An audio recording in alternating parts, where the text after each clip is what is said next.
Muy bien, pues vamos a compartir la palabra y me gustaría que empezáramos con lo que dice la Escritura en 2 Corintios, capítulo 5, versículo 21.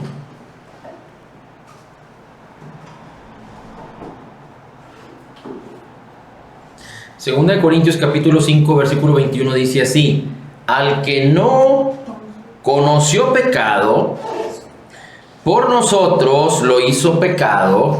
Es decir, está hablando de Jesús, que no conoció pecado, por nosotros lo hizo pecado, para que nosotros fuésemos hechos la justicia de Dios en él.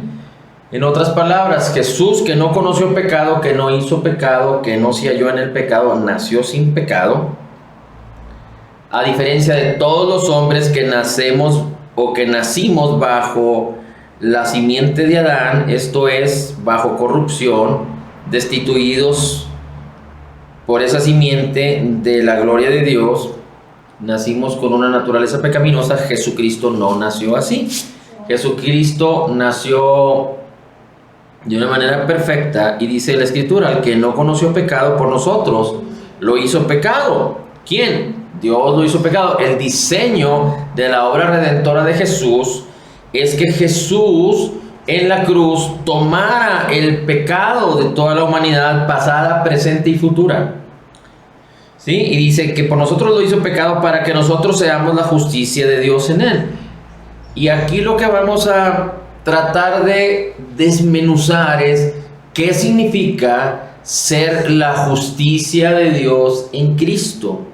Porque de esto deriva, o de esto podríamos aprender a caminar en la bendición o seguir caminando en la frustración, en la negación, en la pérdida, en la enfermedad, en la escasez, en la vergüenza, en todo aquello de lo cual nos redimió Jesucristo en la cruz. Necesitamos aprender cómo librarnos de esas cosas y cuál es nuestra posición correcta de acuerdo a la justicia de Dios en Cristo. Mire cómo dice el Salmo 69:4. Salmo 69:4 dice así: más que los cabellos de mi cabeza son los que sin causa me aborrecen. Poderosos son los que quieren destruirme, sin razón son mis enemigos. Dice: más que los cabellos de mi cabeza son los que sin causa me aborrecen. Sin causa me aborrecen. ¿Qué significa? Que alguien que no tiene la culpa está siendo aborrecido como si tuviera la culpa. Dice Isaías 53 versículo 4. Dice que Él llevó nuestras enfermedades y sufrió nuestros dolores. Le tuvimos por azotado, por herido de Dios y abatido. Lo tuvimos por azotado, por herido de Dios y abatido. Es decir, lo veíamos, por decirlo así, o se veía en la cruz azotado, herido por Dios y abatido, como si Él fuera el responsable, como si la justicia de Dios se estuviera ejecutando en él por causa de su culpa. Pero después dice Isaías 5, dice: pero realmente fue herido, fue colgado en el madero por nuestras rebeliones, no por las de él, sino por las nuestras. El castigo no era para él, sino era nuestro castigo, el castigo para que pudiéramos estar saldados, sin culpa, sin condena. No lo sufrimos nosotros, lo sufrió Jesús en el Calvario, y dice: y por sus heridas ya hemos sido curados. Es lo mismo que dice 1 de Pedro 2:24. Él llevó en su cuerpo todos nuestros pecados sobre el madero, para que nosotros seamos hechos la justicia de Dios en él.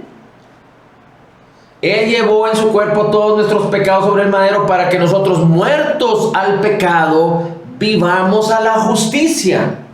Para que nosotros, muertos al pecado, vivamos a la justicia. Así es que ahorita vamos a regresar Bueno, voy a leerlo de una vez. Dice después el versículo 4 al final del Salmo 69.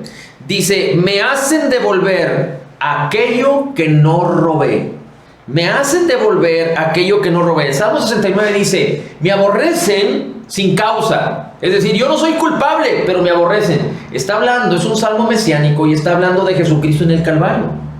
Dice, me aborrecen sin causa, porque Él no era culpable, éramos nosotros. Y dice, y me hacen devolver aquello que no robé.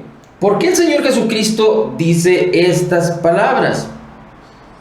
El mismo Señor Jesús hace referencia a este salmo, pero si quisiéramos saber un poquito más de esto, no lo vamos a explicar ahorita, pero en Levítico capítulo 6, lo puedes leer después en tu casa, completo, pero el versículo 4 y 5 dicen así. Levítico habla de las ofrendas que tenía que hacer el pueblo por causa de su separación, por causa de haber nacido destituidos de la gloria de Dios. Dice así, será entonces que cuando peque y sea culpable, devolverá lo que tomó al robar, a lo que obtuvo mediante extorsión o al depósito que le fue confiado y la cosa perdida que ha encontrado. Dice, o cualquiera cosa acerca de la cual juró falsamente, hará completa restitución de ello y se le añadirá una quinta parte. Se le dará al que pertenece el día que presente su ofrenda por la culpa. Así es que cuando en la ley de Moisés al pueblo se le encontraba a alguien que había robado, a esa persona no solo tenía que restituir el 100% de lo que había robado, sino que además tenía que devolver un 20% extra. Y después tenía que ofrecer, al final de este versículo dice, se le dará al que le pertenece, es decir, al que le robó. Dice, y el día que se presente la ofrenda por la culpa, se ofrecía una ofrenda porque había sido hallado culpable. Así es que cuando alguien es hallado culpable de un error, de una infracción, hay que recordar que esto nace cuando la ley de Moisés es entregada al pueblo de Israel. Así es que la ley de Moisés, entre los 10 mandamientos y todas las ordenanzas, era una ley que no se podía cumplir en términos perfectos. Pero aquel que incumplía, por ejemplo, no robarás, pero aquel que incumplía, dependiendo de la infracción, se le juzgaba y si se encontraba culpable, entonces se le condenaba. La ley condena la culpabilidad por haber infringido la ley. O sea, la ley de Moisés, si se infringía y se le hallaba culpable a la persona en algún efecto moral, en alguna regla de sociedad, etcétera, etcétera, o en alguno de los mandamientos, cuando afectaban a los demás,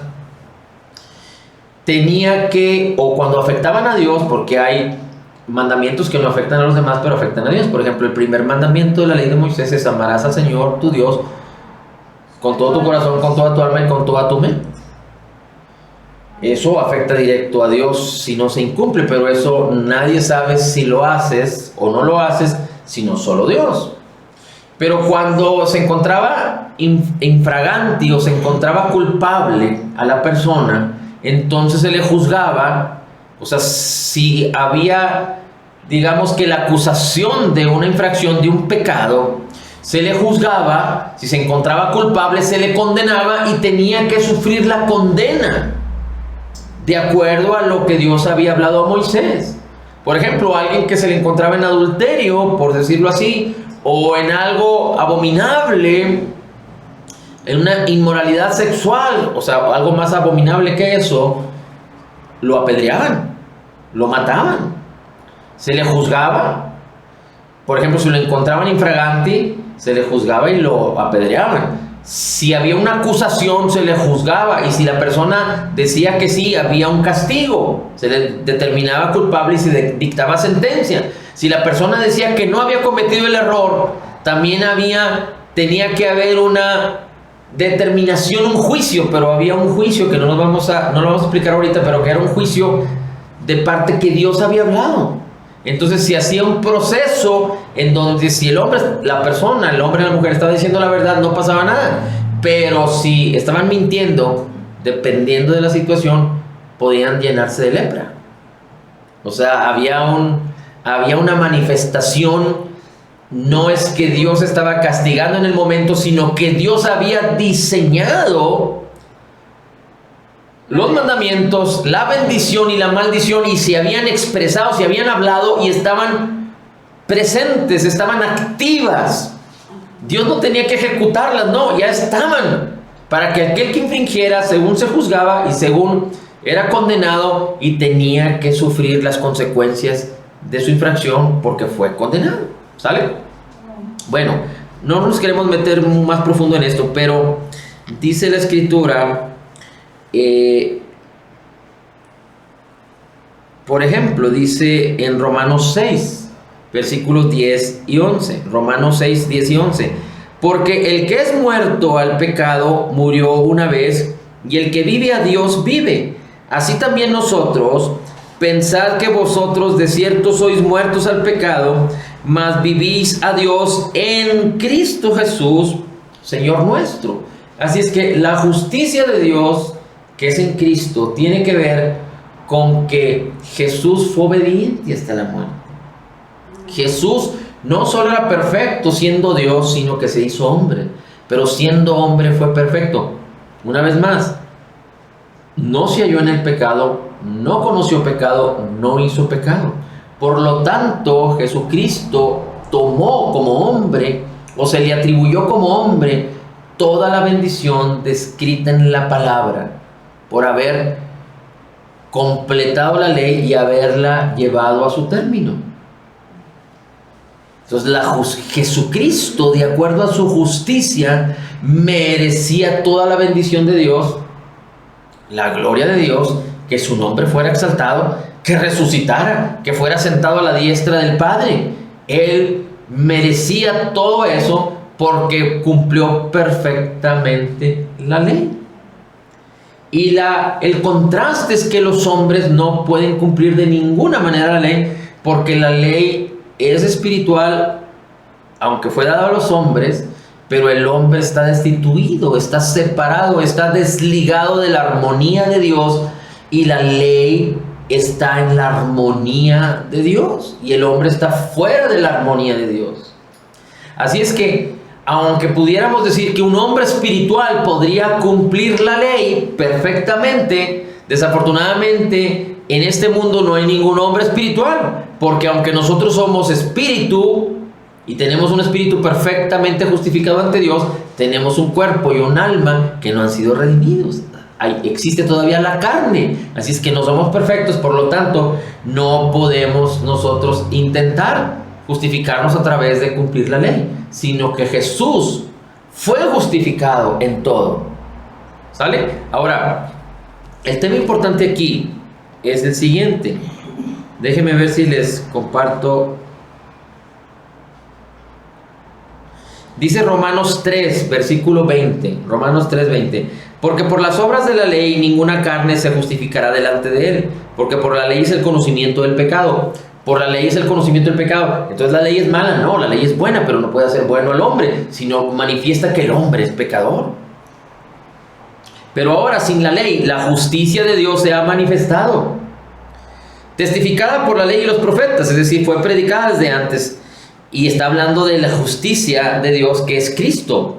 La justicia, digo, de Dios por la fe de Jesucristo, de Jesús el Cristo, para todos, sobre todos los que creen.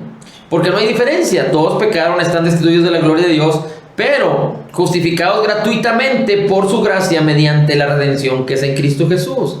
Y después dice, por ejemplo, Hebreos capítulo 10, versículo 14, porque con una sola ofrenda hizo consumados para siempre a los santificados. Hay otra versión que dice, con una sola ofrenda hizo perfectos a los santificados. Ahora bien, donde hay perdón de estas cosas ya no hay más ofrenda por el pecado, dice Hebreos capítulo 10. Dice por ejemplo Juan capítulo 8, y está hablando de la mujer que fue encontrada en adulterio o que fue llevada a Jesús, según esto, que fue encontrada en adulterio. Y en el capítulo 8, versículo 10 y 11 dice: enderezándose Jesús y no viendo a nadie sino a la mujer, le dijo: mujer, ¿dónde están los que te acusaban? Ninguno te condenó. Ella dijo: ¿cómo? ¿Quiénes eran los que lo acusaban? Los fariseos que la trajeron. ¿Cómo le iban a condenar? La querían condenar de acuerdo a la ley de Moisés. Pero Jesús les dijo: el que esté libre de pecado, que tire la primera piedra. Y nadie estaba libre de pecado. Así es que huyeron. Entonces ella dijo: ninguno me condenó. Entonces el Señor Jesús le dijo: entonces, ni yo te condeno. Jesús le dijo: ni yo te condeno. Vete y no peques más. Así es que el poder de la libertad del pecado tiene que ver con la no condenación. Ok, estamos hablando de la justicia de Dios. Y si el creyente nacido de nuevo es la justicia de Dios en Cristo, necesitamos entender que la justicia de Dios nos abre, nos da acceso a toda la bendición que Cristo Jesús nos otorgó en su obra terminada, completa y perfecta. Toda bendición, todo buen deseo, toda bendición, toda promesa para alcanzar lo más alto deseado, que es lo que Dios tiene, para vivir en la abundancia de Cristo, para vivir libre de temor, libre de incredulidad, libre de culpa, libre de depresión, libre de escasez, libre de enfermedad, libre de maldición, libre de muerte, libre de separación, libre de rechazo, libre de fracaso, se encuentra en la justicia de Dios, que es Cristo. Entonces, cuando alguien es llevado culpable ante un juez y es hallado culpable, se le condena. La condenación tiene que manifestar, ¿cómo le podríamos llamar? La condenación tiene que, cuando se da la condenación, se tiene que pagar por la infracción. Entonces, cuando alguien se encuentra infringiendo una ley, se le juzga, y si se le encuentra culpable, entonces se le condena, y la condenación trae como consecuencia el que se tiene que pagar por esa infracción. ¿Sí? Entonces, está descrito que el pecado causa o tiene como condena la muerte. Y la muerte, no en términos absolutos, pero en términos prácticos, está relacionada con la vergüenza, con la escasez, con la pobreza, con la enfermedad, con la depresión, con los problemas de todo lo que nos redimió Cristo. Todo eso está relacionado con la maldición. Cristo nos redimió de la maldición de la ley. ¿Sale?